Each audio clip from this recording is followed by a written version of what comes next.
Hello बच्चों, hello everyone, welcome back to the YouTube channel of Physics Wallah foundation. आज हम एक नया चैप्टर स्टार्ट कर रहे हैं। होप सो पिछला लेक्चर आपको समझ में आया होगा। माफी चाहेंगे, पिछला लेक्चर थोड़ा लेंदी हो गया था, बट वो जरूरी है बच्चे, आपके लिए। प्रैक्टिस करते रहिए। उस चैप्टर से रिलेटेड कोई भी डाउट्स है तो प्लीज पोस्ट कर दीजिएगा। आज हम एक नया चैप्टर स्टार्ट कर रहे हैं जिसका नाम है पॉलिनोमियल्स। बड़ा ही इंटरेस्टिंग चैप्टर है बच्चे, मजा आने वाला है इस चैप्टर में। पूरा चैप्टर एक फन चैप्टर है। लाइफ में ना फन जरूरी है, लाइफ में फन जरूरी है दोस्तों। फन चलता रहना चाहिए और गणित सीख जाओ फन फन में, तो उसमें उससे बड़ी कोई बात ही नहीं है। तो स्टार्ट करते हैं नया चैप्टर जिसका नाम है पॉलिनोमियल्स।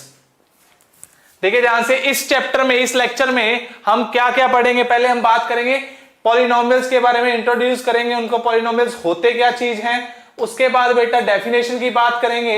उसके बाद हम देखेंगे what is the degree of the polynomial. Degree शब्द क्या होता है उसका मतलब समझेंगे। Then we will classify the polynomial on the basis of number of terms and degree. उसके बाद हम देखेंगे बेटा वैल्यू ऑफ द पॉलिनोमियल, क्या पॉलिनोमियल की क्या वैल्यू होती है, and zeros of the polynomial. Zeros of the polynomial बड़ा ही इंटरेस्टिंग टॉपिक है, 11th क्लास तक यूज आएगा आपका। And then we will talk about remainder theorem. तो आइए स्टार्ट करते हैं इस चैप्टर को। सबसे पहले देखिए बच्चे, आप पॉलिनोमियल्स चैप्टर को पढ़ने से पहले आपको यह जरूर पता होना चाहिए कि अलजेब्रिक एक्सप्रेशन क्या होता है। एक्चुअल में अलजेब्रिक एक्सप्रेशन के बाद ही हम पॉलिनोमियल्स सीखते हैं। तो अलजेब्रिक एक्सप्रेशन का मतलब क्या हुआ सर? अलजेब्रा का मतलब हमें पता है, बिल्कुल, और एक्सप्रेशन का मतलब भी सर हमें पता है। तो इन दोनों कॉम्बिनेशन जो हो उसको अलजेब्रिक एक्सप्रेशन बोल देंगे। क्या सर कॉम्बिनेशन? अरे देखिए ध्यान से कि it is a combination of constants and variables connected by some or all of the basic arithmetic operations plus minus multiplication and division. क्या है? प्लस माइनस, इन सबके मैथमेटिकल ऑपरेशन, जो बेसिक मैथमेटिकल ऑपरेशन है उनका यूज करते हुए जो हमारे पास एक कॉम्बिनेशन आया, उस एक्सप्रेशन को हमने क्या बोला? अलजेब्रिक एक्सप्रेशन, जिसके अंदर कांस्टेंट्स भी हैं और वेरिएबल्स भी है। कांस्टेंट सर, वेरिएबल्स, ये क्या चीज है सर? आइए समझते हैं। कांस्टेंट का मतलब जिसकी वैल्यू कांस्टेंट हो, simple. For example 1 is a constant. क्यों? क्योंकि 1 की वैल्यू हमेशा क्या रहेगी? 1 रहेगी। But x, y, z, these are variables, इनकी वैल्यूज चेंज होती रहती है। एक क्वेश्चन में तो एक पर्टिकुलर वैल्यू रहेगी, लेकिन बाद में इनकी वैल्यूज दूसरे क्वेश्चन में या दूसरी कंडीशंस में इनकी वैल्यू डिफरेंट हो जाती है। जैसे कि फॉर एग्जांपल आप सबको पता है कि एरिया ऑफ ट्राइंगल क्या होता है? Half into base into height, half into base into height. अब देखिए ध्यान से, इसमें जो ये हाफ है बच्चे, दिस इज कांस्टेंट, ये हमेशा कांस्टेंट रहेगा, इसकी वैल्यू कभी चेंज नहीं होगी। But base and height for different triangles change हो सकते हैं। अगर ट्राइंगल का बेस चेंज हुआ तो एरिया चेंज हो सकता है। तो इसका मतलब यहां पे base and height, these are क्या हो गई? ये वेरिएबल्स जिसकी वैल्यू चेंज होती रहती है। तो अलजेब्रिक एक्सप्रेशन क्या है बेटा? कांस्टेंट्स और वेरिएबल्स का कॉम्बिनेशन है यूजिंग बेसिक मैथमेटिकल ऑपरेशंस। ठीक है सर, समझ में आया। देखिए ध्यान से, एग्जांपल 3/4x², यहां पे x क्या है बेटा? वेरिएबल। 3/4 क्या है? कांस्टेंट। प्लस क्या है? Mathematical operation. And 4/7y, y क्या है? Again variable. Similarly, you can say 2/x plus z² plus y की power 3/2. These all are algebraic expression. क्या है बेटा ये? algebraic expression, जिसपे जनरली मैथमेटिक्स में क्या होता है बेटा? जो लोअर हाफ ऑफ अल्फाबेट्स है, that is x, y, z, इनको हम वेरिएबल्स के रूप में लेके जाते हैं, एंड ABC को हम जनरली कांस्टेंट लेके अज्यूम करते हैं। ये याद रखिएगा, आगे यूज आएगा। अब बात करते हैं बेटा पॉलिनोमियल्स का मतलब क्या होता है। पॉलिनोमियल्स, पॉली का मतलब क्या होता है बेटा? मल्टीपल।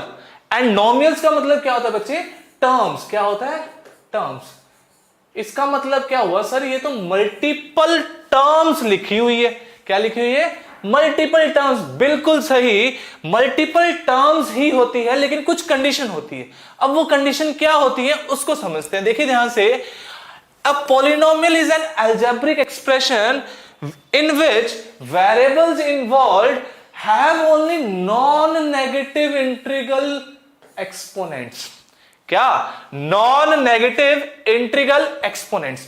अब ये sir non negative, sir real number याद आ रहा है, आपने अच्छे से समझाया था लास्ट क्वेश्चन में कि नॉन नेगेटिव का मतलब क्या होता है, जो नेगेटिव नहीं होते, मतलब या तो पॉजिटिव या फिर पावर जीरो होगी। यहां पे नॉन नेगेटिव का मतलब क्या होता है बेटा, 0 1 2 3 and so on. Obviously we are talking about integral. Integral का मतलब क्या है, integer value. So non negative integral values का मतलब, इंटीग्रल एक्सपोनेंट, एक्सपोनेंट का मतलब क्या है, पावर में। तो polynomial is an algebraic expression in which the variables involved only have non negative integral exponents. ठीक है, जैसे सर एग्जाम्पल देखिए बेटा, x square plus x plus 1। अब यहां पे देखिए ध्यान से, x जो है बेटा ये क्या है, आपका वेरिएबल है, एंड 2 जो है बच्चे यहां पे देखिए पावर 1 भी लिखी हुई है। तो 2 1 these are non negative integral exponents. किसकी? ऑब्वियसली सर वेरिएबल्स की। So we have one variable x and constant 1, power exponent जो है वो इंटीग्रल है, नॉन नेगेटिव इंटीग्रल है। So this is a x square plus x plus 1 is a polynomial in variable x। Simple. Similarly देखिए ध्यान से, y square plus 2y plus 10, this is also a polynomial. सारी condition को क्या कर रही है, सेटिस्फाई कर रहा है, तो ये क्या होगा, पॉलिनोमियल होगा।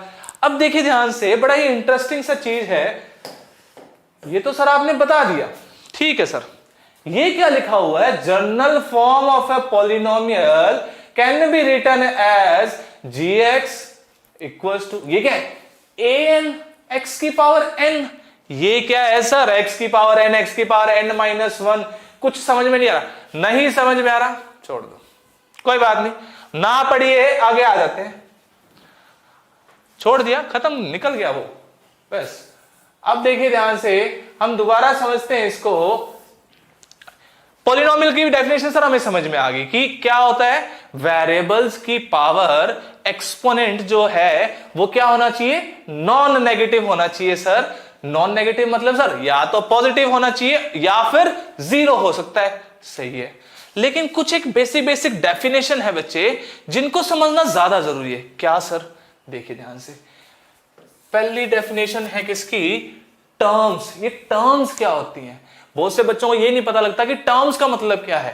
टर्म्स का मतलब क्या हुआ बेटा, कि तो non negative, sorry non zero part of a polynomial is called as the term of the polynomial. The non-zero part of a polynomial separated by plus or minus operations are called as terms of the polynomial. ये चीज समझ में आई? देखिए जैसे इस polynomial में एक term है एक्स स्क्वायर, दूसरी टर्म है 10x एंड तीसरी टर्म क्या है बच्चे, 11। क्या है, तो इस पॉलिनोमियल में कितनी है, 3 टर्म्स लिखी हुई हैं। सर अगर मैं इसको ऐड 0 कर दूं, ये देखो नॉन जीरो क्यों लिखा हुआ, इसका ये एक्सप्लेनेशन देखिए ध्यान से। यहां पे लिखा हुआ है x square plus 10x plus 11। अगर मैं 0 ऐड कर दूं तो अब आप बोलोगे 4 टर्म है, लेकिन नहीं, ऐसे तो 0 आप इनफाइनाइट टाइम्स ऐड कर दीजिए, पॉलिनोमियल पे कोई फर्क नहीं पड़ेगा, नंबर ऑफ टर्म्स बढ़ती जाएगी। इसीलिए मैंने बोला कि this is non zero part of a polynomial. अब सर एक और गड़बड़ी हो सकती है जिसको हम क्वेश्चन में देखेंगे। दूसरी डेफिनेशन देखिए बेटा, कोएफिशिएंट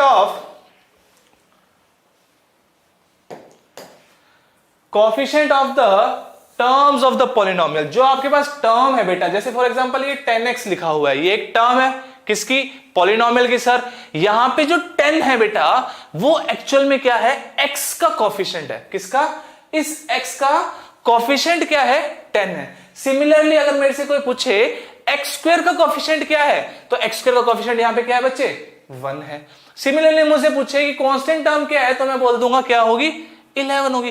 कांस्टेंट क्यों? क्योंकि इसकी वैल्यू x के ऊपर डिपेंडेंट नहीं है। क्यों डिपेंडेंट नहीं है? क्योंकि यहां पे x है ही नहीं। तो इसलिए वी कैन से कि x² का कोएफिशिएंट कितना है 1 और x का कोएफिशिएंट कितना है 10। अगर मान लीजिए यहां पे ऐसा लिखा होता, ये प्लस की जगह माइनस होता, x² माइनस 10x प्लस 11, सो फिर मैं क्या बोलता कि x का कोएफिशिएंट कितना है दोस्तों -10। ठीक है, कोएफिशिएंट समझ में आया? जो वेरिएबल के आगे की साइड कांस्टेंट जो लिखा होता है उसको हम क्या बोलते हैं? कोएफिशिएंट। बिल्कुल सही, सिंपल। नेक्स्ट देखते हैं बेटा, degree of the polynomial. Degree of the polynomial बहुत ही ज्यादा इंपॉर्टेंट है बच्चे। क्यों इंपॉर्टेंट है? ये जो डिग्री है ना बच्चे, class 11th class 12th in fact JEE में इसके क्वेश्चंस आते हैं। अगर इसका बेसिक आपको नहीं समझ में आएगा तो जेई वाले क्वेश्चन तो भूल जाइए, वो तो कभी होंगे ही नहीं। तो बेसिक समझ लेते हैं। सर ठीक है, समझा दीजिए।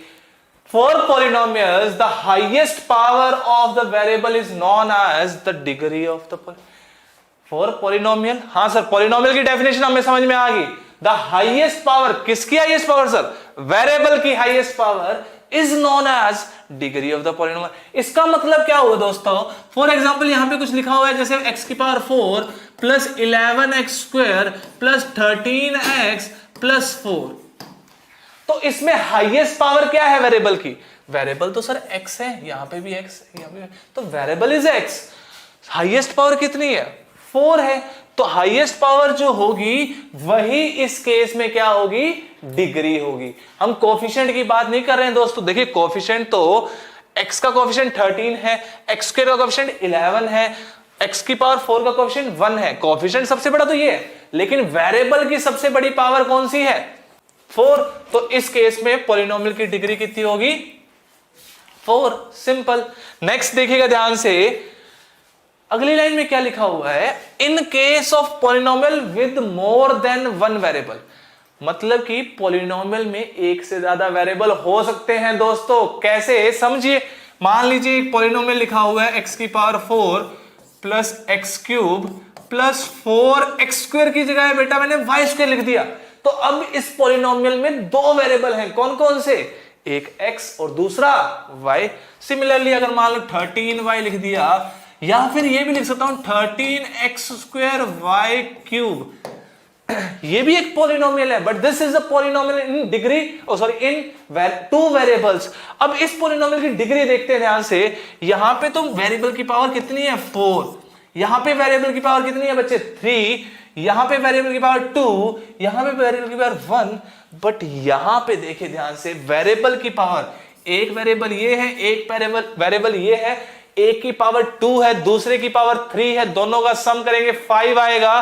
तो हाईएस्ट जो पावर आई वेरिएबल की वो कितनी आई? 5 आई। तो इस पॉलिनोमियल की डिग्री कितनी हो जाएगी? 5। यही चीज यहां पे बोली गई है, इन case of polynomial with more than 1 variable the sum of the variables in each term is taken and the highest sum so obtained gives the degree of the polynomial। समझ में आया? डिग्री का मतलब क्या हुआ बेटा? Highest power of variable. अगर 2 variables है, कुछ प्रोडक्ट में लिखा हुआ, तो इसका मतलब क्या हुआ? उनकी पावर्स का सम। जो सबसे बड़ा नंबर होगा that will be the degree of the polynomial। Sir ये तो समझ में आ गया, आपने ये कुछ छोड़ गए थे, इसको देखते हैं दोबारा। देखिए ध्यान से, ये बेटा जो है general form of the polynomial है। कैसे रिप्रेजेंट किया गया है बच्चे? इसको लिखा गया है, देखिए ध्यान से, एक पहले इसका नाम दे दिया कोई gx नेम। आप आगे जाके देखोगे कि किसी पॉलिनोमियल का नाम जनरली हम क्या लिखते हैं? gx, hx, fx, kx ऐसे लिख सकते हैं हम। यहां इसका मतलब क्या है? ये नेम हो गया एंड दिस रिप्रेजेंट वेरिएबल। इसका x का मतलब क्या हुआ? यहाँ पे ये वेरिएबल है। तो ये क्या लिखा हुआ है बेटा? यहाँ पे लिखा हुआ है an x की power n plus an-1 x की power n-1 and so on. ऐसे चलते चलते देखिए an-2 x की पावर n-2, an-3 x की power n-3 and so on. ये आ जाएगा a1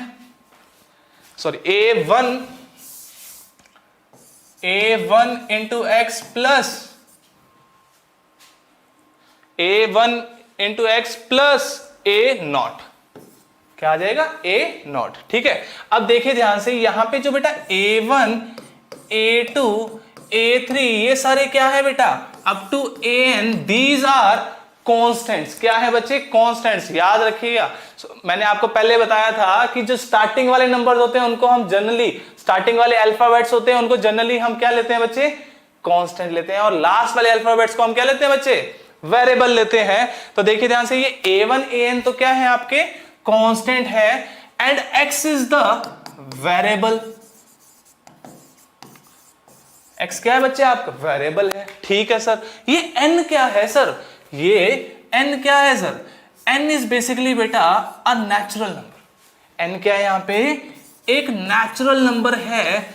क्यों सर, समझ में नहीं आ रहा सर, नेचुरल नंबर क्यों है। देखिए ध्यान से बच्चे, जैसे मान लो मेरे को बोला n की वैल्यू कितनी है 2 है, तो मैं क्या करूंगा n की वैल्यू यहां 2 पुट कर दूंगा, तो ये आ जाएगा बेटा A2x² plus A1x plus A0, कुछ ऐसा आ जाएगा। This is a 2 degree polynomial. अगर मैं a की वैल्यू 3 पुट कर दूंगा तो क्या आ जाएगा A3x³, बाकी सारी टर्म्स क्या हो जाएंगी बेटा कैंसिल हो जाएंगी। आप ऐसे मत सोचिएगा कि सर यहाँ पे 3 पुट करेंगे तो यहाँ पे ये क्या होगा, नहीं, सिर्फ वही टर्म्स बचेगी जो वैल्यू पुट कर रहे हो, उससे छोटी टर्म्स इंटीग्रल पावर्स में ही बचेगी। सो वी कैन से A3x³ plus A2x² and plus A1x plus A0, ये टर्म्स बचेगी। देखिए इस टर्म में सबसे बड़ी पावर क्या है वेरिएबल की 3, जो हमने n की वैल्यू पुट की थी। इस टर्म में सबसे बड़ी पावर क्या है 2, जो हमने n की वैल्यू पुट की थी। तो क्या इस पॉलिनोमियल में n डिग्री पॉलिनोमियल बोल सकता हूं मैं, क्या इस पॉलिनोमियल को मैं n डिग्री पॉलिनोमियल बोल सकता हूं। क्यों, क्योंकि सबसे बड़ी पावर क्या है n। क्यों सर, क्योंकि n ऑब्वियसली n-1 से बड़ा है। बिल्कुल सर। सर इस पॉलिनोमियल की डिग्री n पक्का है क्या, ऐसा कंफर्म हम नहीं बोल सकते तब तक जब तक ये ना पता हो कि an की वैल्यू क्या है। सर कितना खेल खिलाओगे, साफ साफ समझा दीजिए, पता नहीं लग रहा क्या है ये। देखिए बेटा मैं आपको क्या कह रहा हूं कि यहां पे अगर an की वैल्यू, an क्या है दोस्तों कांस्टेंट है, और अगर an 0 के बराबर हो गया तो 0 इंटू एनीथिंग 0, ये तो गायब हो गया। फिर हमारा बात बन जाएगी n-1, तो पावर हाईएस्ट कितनी बचेगी n-1। तो अगर इस पॉलिनोमियल की डिग्री n होगी वो तभी हो सकती है जब an 0 के बराबर ना हो। यही लिखा हुआ है बेटा कि a1 to up to an are constants, x is the variable, an is not equal to 0 for the degree of this polynomial to be n, where n is a non-negative integer. This is the general form of a polynomial. इसी form से हम इसका classification भी कर लेते हैं, जिसको आगे समझेंगे बच्चे। देखिए ध्यान से इस क्वेश्चन की बात कर लेते हैं। डिग्री मुझे आपने पढ़ा दिया है sir, which is highest power of the variable, और नंबर ऑफ टर्म्स आपने मुझे बता दिया कि सर टर्म्स का नॉन जीरो पार्ट जो होता है, basically non zero part of a polynomial is term of the polynomial. तो उसी के ऊपर question, find the degree and number of terms of the polynomial. देखिए ध्यान से यहां पे x की पावर 4 5 2 1 0 और अच्छा ये देखो अभी मैंने यहां पे क्या बोला, x की पावर कितना है 0। कैसे बच्चे, यहां पे लिखा हुआ है 18 इंटू x की पावर 0, 18 इंटू x की पावर 0, x की power 0। Sir laws of exponent में पढ़ा था नंबर सिस्टम में कि x की पावर 0 कितना होता है 1 होता है, तो ये x की पावर 0 कितना आ जाएगा 1, तो 18 इंटू 1 आ जाएगा, दैट इज इक्वल्स टू 18। बिल्कुल सही सर। तो इसमें x की पावर कितनी है बच्चे 0, इसमें x की पावर कितनी है 1, तो हाईएस्ट पावर कितनी आई बच्चे, ऑब्वियसली 5 आई। तो डिग्री कितनी होगी दोस्तों 5। मतलब सर ये तो हम देखते ही बता देंगे, इसमें आप समझा क्या रहे हो, x की पावर 5 सबसे बड़ा है, पावर सबसे ज्यादा है, डिग्री कितनी होगी 5, खत्म बात। Number of terms in the polynomial 1 2 3 4 5 6, simple सा question sir. Degree 5, number of terms कितनी होगी 6 हो गई है, इजीली सॉल्व हो गया। अरे नहीं दोस्तों ध्यान से देखिए, ध्यान से देखिए 10x प्लस 4x, ये देखो एक जैसी टर्म है बच्चे, कैसी है ये एक जैसी टर्म है, इनको हम ऐड कर सकते हैं। 10x प्लस 4x को हम ऐड करके 14x लिख सकते हैं। तो सबसे पहले हमें पॉलिनोमियल को जनरल फॉर्म में लिखना पड़ता है, उसके बाद ही हम नंबर ऑफ टर्म्स बता पाएंगे। अदरवाइज तो नंबर ऑफ टर्म्स कभी कांस्टेंट रहेंगी नहीं। आप क्या बोलोगे, आप 18 को 10 प्लस 8 लिख के एक नंबर ऑफ टर्म और बढ़ा दो, फिर इस 8 को 4 प्लस 4 लिख के एक टर्म और बढ़ा दो, ऐसे तो बढ़ती जाएगी। जो अलाइक टर्म्स है वो तो ऐड होंगी, उसके बाद ही आप नंबर ऑफ टर्म्स बोल पाओगे। So we can say the number of terms will be, एक टर्म ये रही, 2 3 4 5, ये 4x इसमें चला जाएगा। तो 5 number of terms will be equal to 5। Also find the coefficient of x की पावर 5। x की पावर 5 का कोफिशिएंट निकालना है दोस्तों, बस इसको रब कर लिया। x की पावर 5 इज बेसिकली, देखिए ध्यान से, x की पावर 5 का कोफिशिएंट कितना है बच्चे, √3 नहीं बच्चे, x की पावर 5 का कोफिशिएंट कितना है, -√3। विद साइन बोला जाएगा बच्चे, हमेशा हमें कोफिशिएंट जो बताना है विद साइन बताना पड़ेगा। जैसे अगर मेरे से कोई पूछ लेता x का कोफिशिएंट बताइए, तो मैं क्या बोलता, 10 प्लस 4 14x हो जाता, तो that will be equal to 14। Simple. तो ये क्वेश्चन सॉल्व हो गया। Degree is 5, number of terms is also 5 and coefficient of x की पावर 5 इज -√3। नेक्स्ट देखिए, now we will classify the polynomial. दो बेसिस पे क्लासिफाई करेंगे। कौन कौन से दो बेसिस जो आप अभी सीख के आए हो? क्या सीखे हैं सर हम? डिग्री, और दूसरा क्या सीखा? Number of terms. तो देखिए ध्यान से, डिग्री की बेसिस पे अगर हम क्लासिफिकेशन करते हैं तो पहले आता है constant polynomial. Constant polynomial sir जैसे 18 था लास्ट क्वेश्चन में, हाँ बिल्कुल कांस्टेंट पॉलिनोमियल उसी को बोला जाता है जिसमें डिग्री क्या हो, कोई कांस्टेंट ही हो, सिर्फ वेरिएबल हो ही ना। ऐसा कैसे सर? जैसे फॉर एग्जांपल अगर मैं लिख दूं कि gx is a polynomial equal to 10 है, सर g नाम है, आपने बता दिया था, x वेरिएबल है, लेकिन यहां तो कोई वेरिएबल है ही नहीं। दोस्तों ध्यान से देखिए, यहां पे भी वेरिएबल है, इसको मैं लिख सकता हूं x की पावर 0। सिंपल, x की पावर 0 कितना आएगा? 1 हो जाएगा, और ये हमेशा 10 रहेगा। तो this is not dependent on x, ये x के ऊपर डिपेंडेंट नहीं है। ये जो gx है इसकी वैल्यू हमेशा ही 10 रहेगी, x के ऊपर डिपेंडेंट है ही नहीं। तो कांस्टेंट पॉलिनोमियल क्या हुआ बच्चे? जिसकी डिग्री कितनी हो गई? 0 डिग्री। डिग्री कितनी है बच्चे? 0। क्यों? देखिए वेरिएबल की पावर 0 पुट करेंगे। अगर मान लो यहां मैं 1 पुट कर देता हूं तो 10x बन जाएगा ना, तो ये कांस्टेंट नहीं रहेगा। तो हमेशा पावर कितनी आएगी? x की पावर हमेशा कितनी आएगी बेटा? 0। तो इसकी डिग्री कितनी होगी? 0। अब बात करते हैं लीनियर पॉलिनोमियल। जिसकी डिग्री 1 होती है बच्चे उसको लीनियर पॉलिनोमियल बोलते हैं। जैसे एग्जांपल देख लीजिए, x प्लस 4, यहां पे x की पावर, मैक्सिमम पावर वेरिएबल की कितनी है? 1 है, तो डिग्री क्या हो जाएगी? 1 हो जाएगी। अगर डिग्री 2 हो जाती है दोस्तों, तो हम बोलते हैं कि that is a quadratic polynomial. कौन सा पॉलिनोमियल?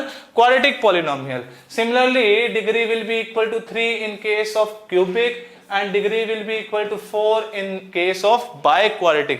सर इससे आगे क्या बेटा? इससे आगे जनरली हम बोल देते हैं कि this is a polynomial of degree 10, degree 20 and so on, ऐसे हम बोल देते हैं।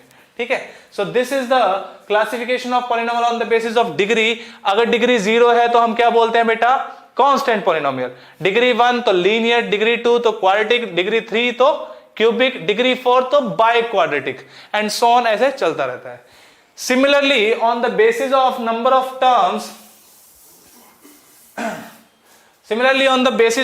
of terms, हम डिवाइड करते हैं किसमें? Monomial, binomial and trinomial. अगर एक टर्म है बच्चे तो उसको हम बोलेंगे मोनोमियल, यहां 2 टर्म हो तो बाइनोमियल, एंड 3 टर्म हो तो trinomial. As the name suggest, देखो tri, bi, monomial. So name suggest कर रहे हैं कि इसमें कितने नंबर ऑफ टर्म्स होंगे। Number of terms, sir monomial का एग्जांपल ये लीजिए, मान लीजिए fx इक्वल टू 10x लिख दिया, एक टर्म है, डिग्री कितनी है? 1। This is a monomial and this is a linear polynomial. Simple. Binomial sir 10x plus 1, degree कितनी है? 1, नंबर ऑफ टर्म्स कितने हैं? 2। सो this is a linear binomial polynomial. Simple, जैसा नेम है वैसा ही हम उसका नंबर ऑफ टर्म्स बता सकते हैं। आई होप सो ये क्लियर हो गया होगा।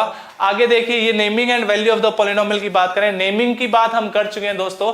नेम का मतलब क्या कि उस पॉलिनोमियल का नाम रख दिया, नामकरण कर दिया है दोस्तों। नामकरण ऑफ द पॉलिनोमियल हो चुका है क्या, जैसे HX GX, आपका मन करे तो करण रख लीजिएगा, अर्जुन रख लीजिएगा, ऐसे लिख लीजिएगा, अर्जुन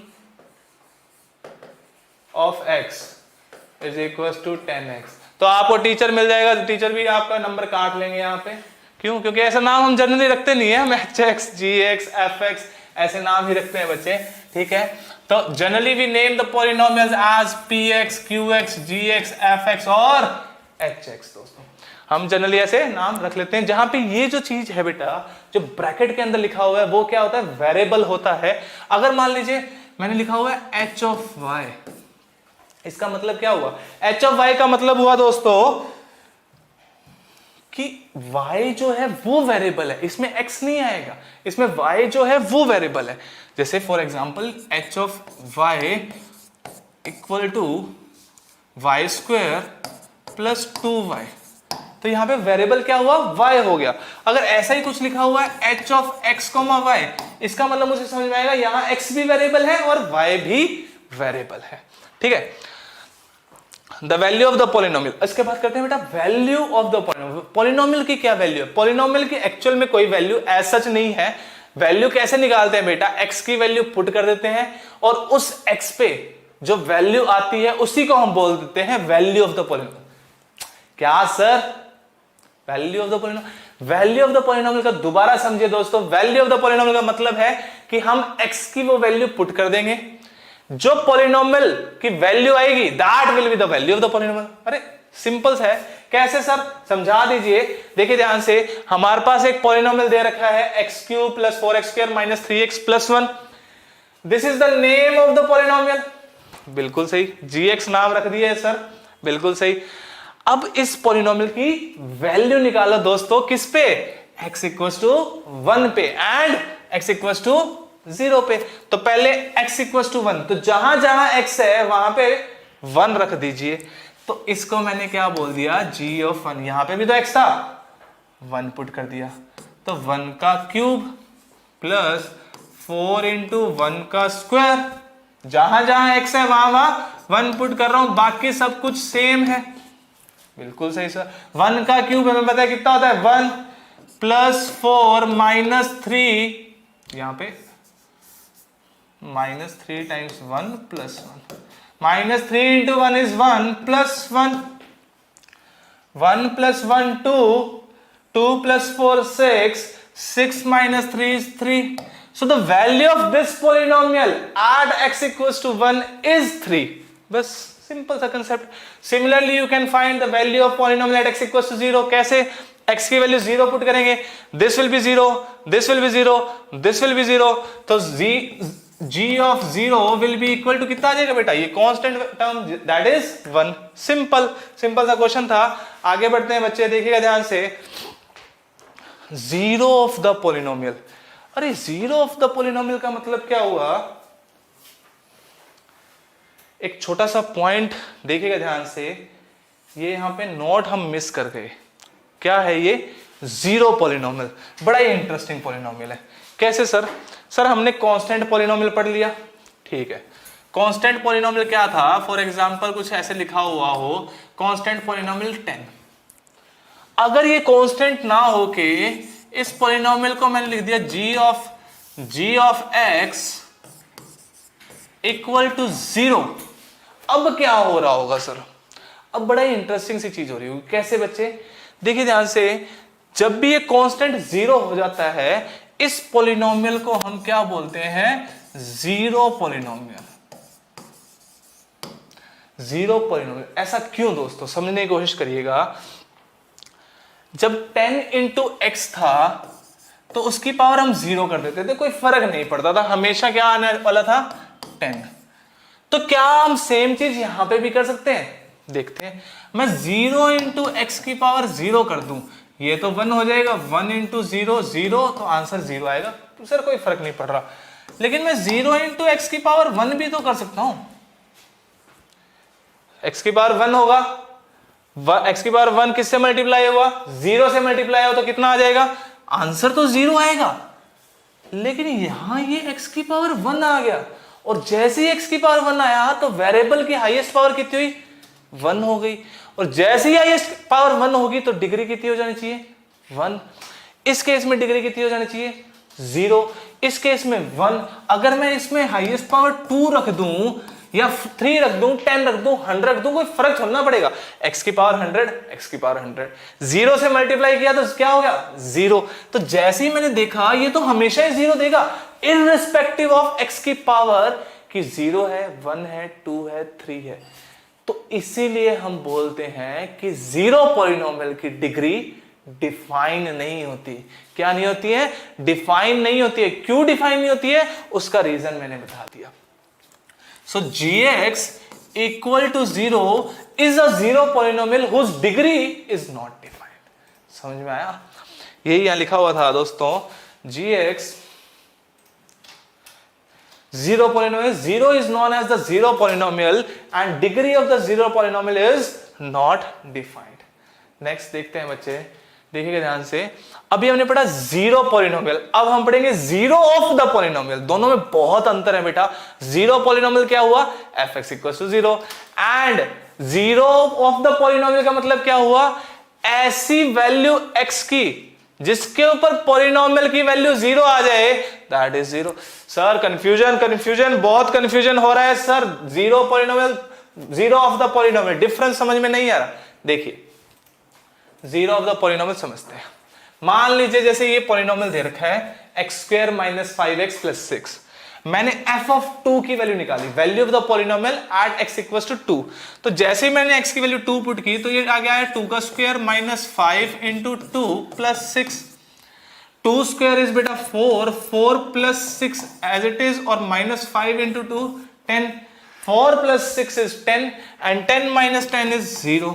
तो इसका मतलब क्या हुआ, इस पॉलिनोमियल की जो वैल्यू है किस पे, x इक्वल्स टू 2 पे, वो कितनी आ रही है, 0 आ रही है। अगर ऐसा होता है तो हम बोल सकते हैं कि 2 जो है वो इस पॉलिनोमियल का क्या है, 0 है। क्या है, 0 है। कौन से पॉलिनोमियल का, ये कौन है, x इक्वल्स टू 2।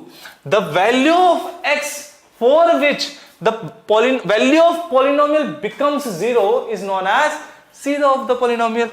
जैसे अगर इसी की पॉलिनोमियल की वैल्यू 3 निकालने हम, तो क्या आएगा बेटा, 3² - 3 पे निकालने तो क्या आएगा, 3² × 5 × 3 + 6, 3² इज 9 + 6 इज 15, 15 - 15 कितना आ गया बेटा, 0 आ गया। सर ये तो सब पे 0 आ रहा है, तो एक और चेक कर लेते हैं, f ऑफ 1 निकालिए। 1 का स्क्वायर 1, -5 × 1 5 + 6 कैंसिल हो गया ना सर। अरे कहां हुआ कैंसिल, 6 में से 5 गया, 1, 1 + 1 2। तो value of this polynomial at 1 is 2, so we can say कि 1 is not the zero of the polynomial. Simple, जिस पे वैल्यू 0 आएगी वो जीरो ऑफ द पॉलिनोमियल, जो इस पे नहीं आएगी वो 0 नहीं है। सिंपल। तो इसको बोला जाता है बेटा जीरो ऑफ द पॉलिनोमियल। अगर जैसे फॉर एग्जांपल मुझे बोल दे कि you need to find the zero of this polynomial, तो क्या करेंगे हम सिंपल सी एक इक्वेशन, नए नए शब्द बोले जा रहे हो सर, पढ़ा कुछ रहे नहीं हो, ऐसा कैसे चलेगा। अरे बताइए ऐसा कैसा चलेगा। अरे equation, something equated to something is equation. Equation as the name suggest, इसके अंदर क्या हो, इक्वेशन, इक्वल टू का साइन। तो मैंने क्या किया, जैसे मुझे बोला 0 निकालना है इसका, तो मैं क्या करूंगा, 10x + 4 = 0। So 10x is equal to -4, क्योंकि ये लेफ्ट हैंड साइड जाएगा तो क्या हो जाएगा बच्चे, -4 हो जाएगा। अब 10 जो है वो डिनोमिनेटर में चले जाएंगे, दैट इज -4/10। कॉमन फैक्टर जो है उसको कैंसिल आउट कर सकते हैं, which is 2/5। 2 is the common factor, 2 cancel हो जाएगा, so that will be equal to -2/5। इसका मतलब क्या हुआ कि x equals to -2/5 is the zero of this polynomial. कैसे सर, प्रूव करके बताइए। देखिए x की वैल्यू -2/5 इसमें पुट करूंगा तो आंसर 0 आएगा। किसी को शंका है तो प्लीज पुट करके चेक कर लीजिए, बिल्कुल सही रहेगा।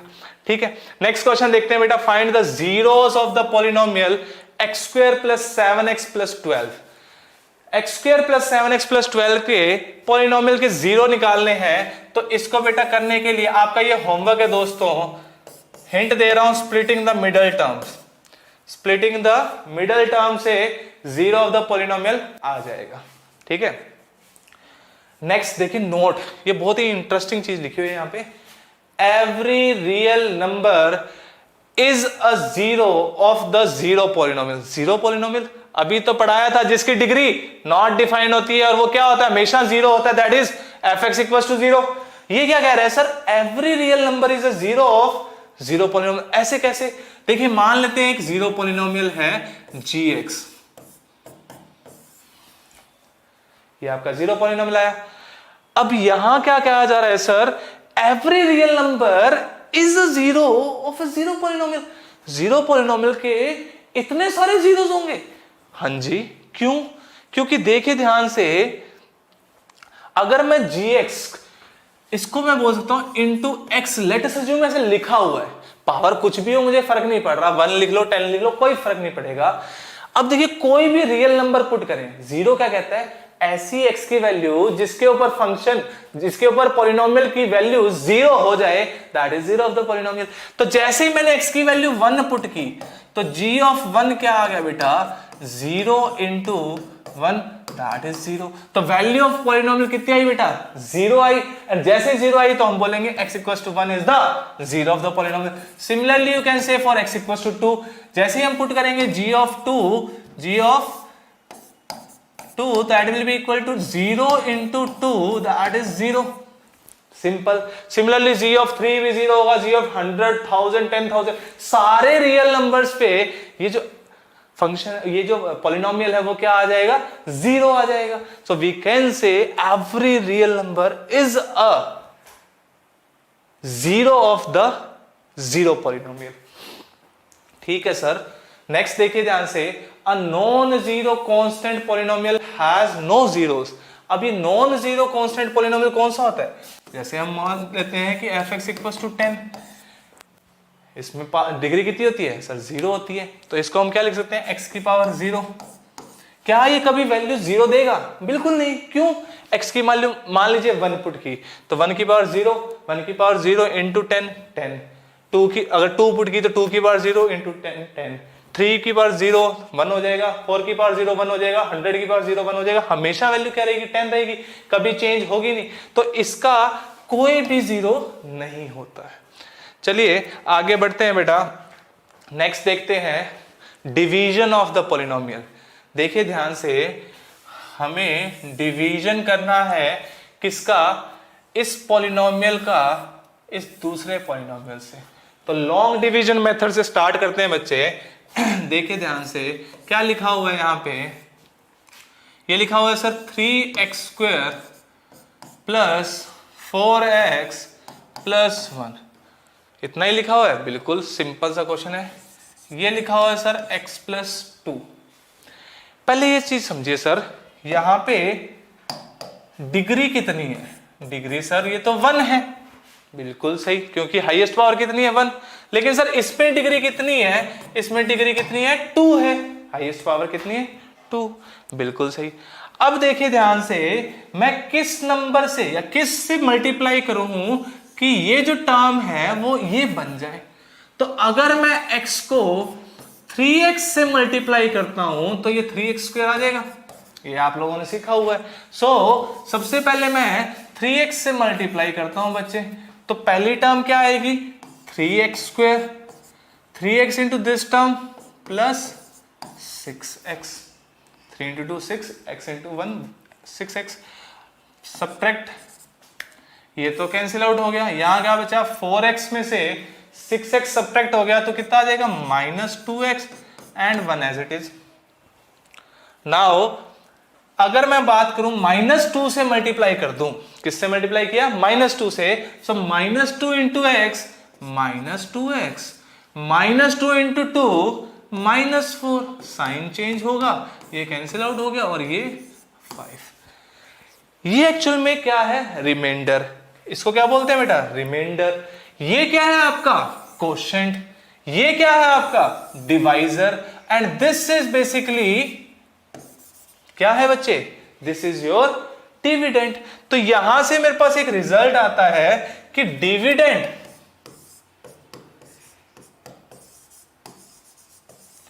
Is equal to divisor into quotient plus remainder. क्या है बेटा? Dividend is equal to divisor into quotient plus remainder. ये रिजल्ट आ गया। ठीक है सर, वेरीफाई करोगे? खुद कर लीजिएगा। कैसे?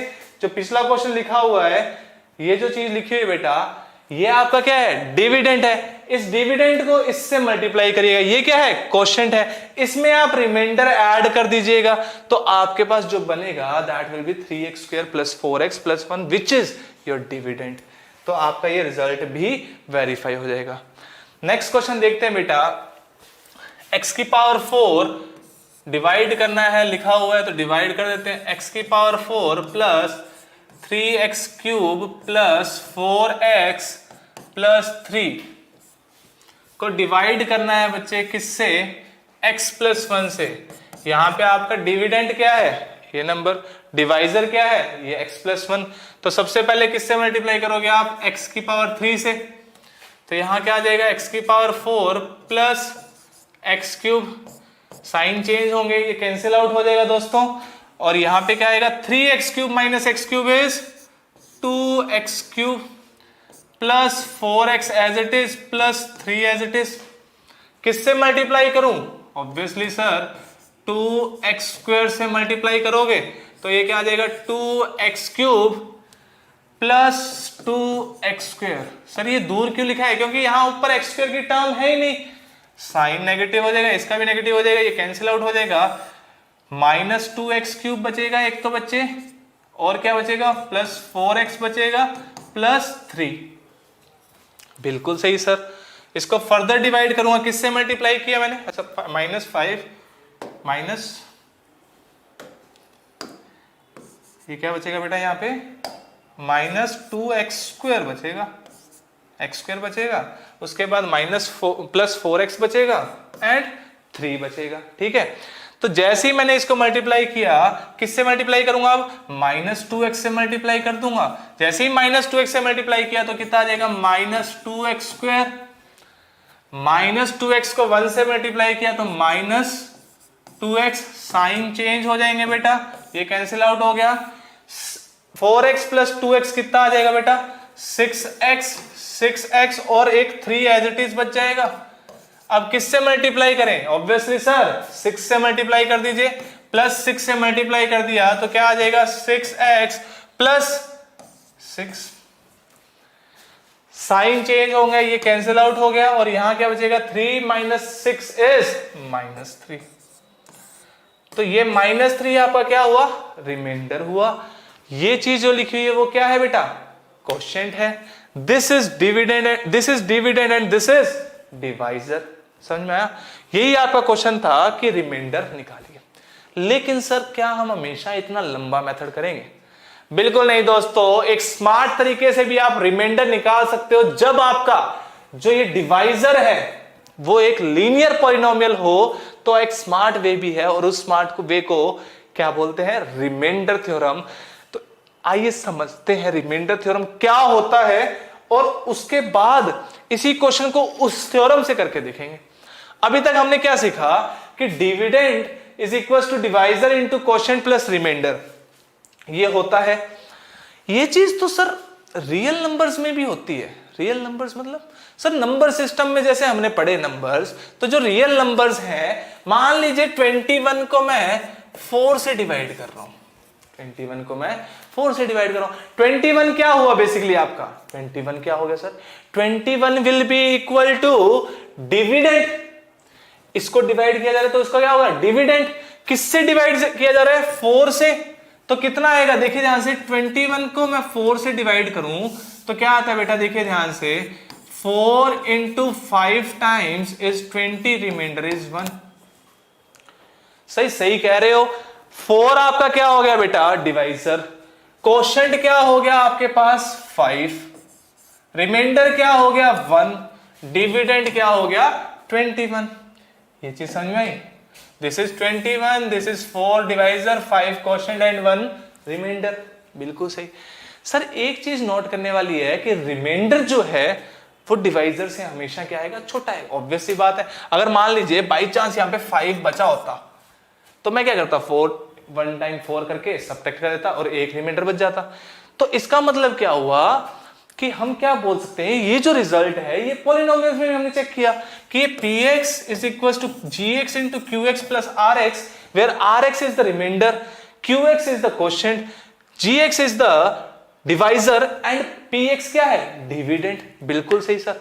लेकिन सर ये आप जो बता रहे थे रिमाइंडर वाली थ्योरम, रिमाइंडर वाली थ्योरम कहां है? अरे रुको जरा, वो कहते हैं ना सब्र करो। तो रिमाइंडर देखिए बेटा हमेशा डिविडेंड से, डिवाइजर से कितना आ रहा है, छोटा आ रहा है। किससे छोटा आ रहा है, डिवाइजर से। जिससे डिवाइड कर रहे हैं उससे छोटा आ रहा है। तो सेम चीज पॉलिनोमियल्स में भी एप्लीकेबल होगी। कैसे सर? पॉलिनोमियल्स में क्या कोई बड़ा पॉलिनोमियल और छोटा पॉलिनोमियल होता है? नहीं सर। क्यों? ऐसा तो कुछ डिफाइन नहीं किया हमने। तो कोई बड़ा पॉलिनोमियल और कोई छोटा पॉलिनोमियल नहीं होता है। पॉलिनोमियल में डिग्री होती है। क्या होती है? डिग्री ऑफ द पॉलिनोमियल होती है। तो यहां से हमें समझ में आता है कि बेटा कि डिग्री ऑफ आरएक्स, आरएक्स क्या है बेटा आपका, remainder, is always less than degree of g x. G x क्या है आपका, डिवाइजर। डिवाइजर से रिमाइंडर तो क्या होगा, छोटा होगा। और छोटा पॉलिनोमियल में छोटा बड़ा कुछ है नहीं, तो वी कैन से कि डिग्री जो है वो आरएक्स की कम होगी हमेशा। किससे? डिवाइजर से। या फिर आरएक्स क्या होगा, 0 हो गया, या डिग्री उसकी क्या हो जाएगी, 0 हो जाएगी। एंड दूसरी इंपॉर्टेंट बात देखिए ध्यान से, मैंने 21 को 4 से डिवाइड किया था। ऑब्वियसली 21 4 से बड़ा ही है ना। ऐसा तो मैं बोलूंगा नहीं आपको लेट अस डिवाइड 21 by 28 कहते, आप बोलोगे अरे पागल हो का सर, रिमाइंडर विल बी 21 को 28 से डिवाइड करेंगे तो रिमाइंडर कितना आ जाएगा, 21 सर। तो ऐसे तो मैं बोलूंगा नहीं। हमेशा आपको ये पता है कि जो आपका डिविडेंड होगा वो बड़ा होगा किससे, डिवाइजर से। So we can say this कि degree of px that is your dividend is always greater than degree of gx। लेकिन बराबर जरूर हो सकता है। जैसे 21 को 21 से डिवाइड कर सकते हैं, लेकिन 21 को 22 से डिवाइड करेंगे तो उसका कोई सेंस नहीं। तो डिग्री बराबर भी हो सकती है। आइए अब समझते हैं अब समझते हैं बच्चे रिमाइंडर थ्योरम कहती क्या है। रिमाइंडर थ्योरम बड़ी ही सिंपल सी थ्योरम है। वो उन बच्चों के लिए है जो स्मार्ट वर्क में बिलीव करते हैं। वो क्या बात है कि सिंपल सी, आपने सर मुझे एक पॉलिनोमियल से डिवाइड करना है, लीनियर पॉलिनोमियल से। किसी बहुत बड़ा सा पॉलिनोमियल लिखा हुआ है, 10-15 टर्म्स है उसमें, उसको मैंने किससे डिवाइड करना है, एक पॉलिनोमियल से। कौन से पॉलिनोमियल से? लीनियर पॉलिनोमियल से। तो अगर मुझे रिमाइंडर पूछा गया है तो मैं लॉन्ग डिवीजन मेथड से नहीं सॉल्व करूंगा। कैसे सॉल्व करूंगा बच्चे? रिमाइंडर थ्योरम से। रिमाइंडर थ्योरम क्या कहती है दोस्तों कि let fx be any polynomial of degree greater than और इक्वल टू 1। किसकी डिग्री बोल रहा है बेटा? fx की। कोई भी पॉलिनोमियल है जिसकी डिग्री या तो ग्रेटर देन और इक्वल टू 1। कांस्टेंट पॉलिनोमियल नहीं है, उससे बड़ा। कांस्टेंट के लिए तो हम रियल नंबर्स की बात करते हैं, हम पॉलिनोमियल्स की बात करें। And a be any real number. a क्या है? एक रियल नंबर है। If the polynomial fx is divided by the linear polynomial x minus a, then the remainder is f of a। कुछ नहीं है बच्चे, ये क्या कह रहे हैं कि अगर मान लीजिए एक पॉलिनोमियल है fx, इसको दूसरे पॉलिनोमियल x minus a से डिवाइड करते हो तो जो रिमाइंडर आएगा that will be equal to f of a। Simple सी थ्योरम है, बेसिक थ्योरम है, स्मार्ट वर्क के लिए हम इसको यूज करेंगे। ठीक है, क्या कह रही है? f of x अगर एक पॉलिनोमियल है, लीनियर पॉलिनोमियल से अगर डिवाइड कर रहे हैं तो remainder will be f of a। ये a कहां से आया सर? ये जो पॉलिनोमियल है बेटा जिससे हम डिवाइड कर रहे हैं, इसको हमें 0 से इक्वेट किया। 0 से इक्वेट करते ही x की वैल्यू कितनी आ गई? a। यही x की वैल्यू इस पॉलिनोमियल में हमने पुट कर दी, तो जो रिमाइंडर आएगा f of a। कैसे सर? देखिए ध्यान से, अगर मान लीजिए एक पॉलिनोमियल दे रखा है px और ये बहुत बड़ा सा पॉलिनोमियल लग रहा है डिवाइडेड बाय x माइनस ए। एक वे क्या है बच्चे, आप लॉन्ग डिवीजन मेथड अपनाइए, इस पॉलिनोमियल को लिखिए, इसको x-1 से डिवाइड करिए एंड 5-6 स्टेप का मेथड है। दूसरा क्या है बच्चे, आप रिमाइंडर थ्योरम अप्लाई कर लीजिए। x-1 को आपने क्या किया, 0 से इक्वेट किया, तो x की वैल्यू कितनी आ गई बेटा 1। इस x की वैल्यू को इसके अंदर पुट कर दीजिए, that is p of 1। p of 1 कैसे आएगा बेटा, 1 की पावर 4 इज 1 -3 प्लस 2 प्लस 1 -3 हो जाएगा, ये +2 हो जाएगा +1 +2 + 1 3 इज कैंसल्ड 3, आंसर कितना आ गया 1। सो p ऑफ 1 क्या आया 1 आया, एंड ये 1 क्या आया आंसर में, दैट इज रिमाइंडर। ये आपका क्या है रिमाइंडर, और यही हमें निकालना था, फाइंड द रिमाइंडर। सिंपल सा कंसेप्ट। अब कोई बोलेगा सर क्वेश्चन भी मिल जाएगा क्या, नहीं, क्वेश्चन के लिए ऑब्वियसली आपको क्या करना पड़ेगा, लॉन्ग डिवीजन मेथड से सॉल्व करना पड़ेगा। नेक्स्ट देखिए बेटा, find the value of p such that x-2 divides the polynomial qx equals to x² - px + 3। देखिए यहां एक इंपॉर्टेंट वर्ड है, कौन सा, डिवाइड्स द पॉलिनोमियल। डिवाइड कर रहा है मतलब कि एग्जैक्टली डिविजिबल है, एग्जैक्टली डिविजिबल है मतलब कि रिमाइंडर 0 आएगा सर, और जैसे ही रिमाइंडर 0 आएगा सो वी कैन से कि अगर रिमाइंडर 0 आ रहा है तो रिमाइंडर थ्योरम यूज कर लेते हैं।